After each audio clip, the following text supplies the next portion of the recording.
जय श्री राम, नमो नारायण, हर हर महादेव। आज मैं आपको एक घड़ी की संगत का फल उसके बारे में बता रहा हूँ। ये पद्म पुराण में एक कथा लिखी गई हुई है कि एक बार एक शिकारी शिकार करने गया, शिकार नहीं मिला, थकान हुई और एक वृक्ष के नीचे आकर सो गया।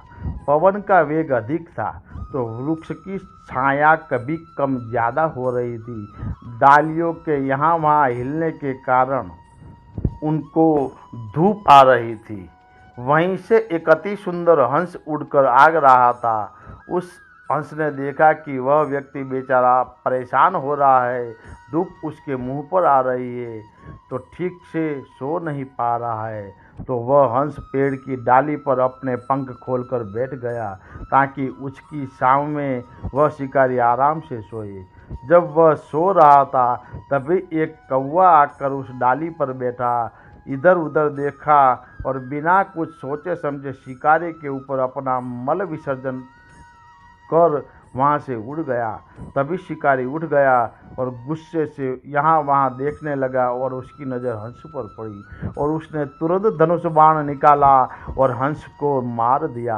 हंस नीचे गिरा और मरते मरते हंस ने कहा, मैं तो आपकी सेवा कर रहा था, मैं तो आपको छांव दे रहा था, आपने मुझे ही मार दिया। इससे यानी कि इसमें मेरा क्या दोष। उस समय उस पद्म पुराण के शिकारी ने कहा, यद्यपि आपका जन्म उच्च परिवार में हुआ, आपकी सोच आपके तन की तरह सुंदर है, आपके संस्कार शुद्ध है, यहाँ तक कि आप अच्छे इरादे से मेरे लिए पेड़ की डाली पर बैठे मेरी सेवा कर रहे थे, लेकिन आपसे एक गलती हो गई कि जब आपके पास कौवा आकर बैठा तो आपको उसी समय उड़ जाना चाहिए था। उस समय दुष्ट कौवे के साथ एक घड़ी की संगत ने ही आपको मृत्यु के द्वार पर पहुंचा दिया है। शिक्षा ये है कि संसार में संगति का सदैव ध्यान रखना चाहिए।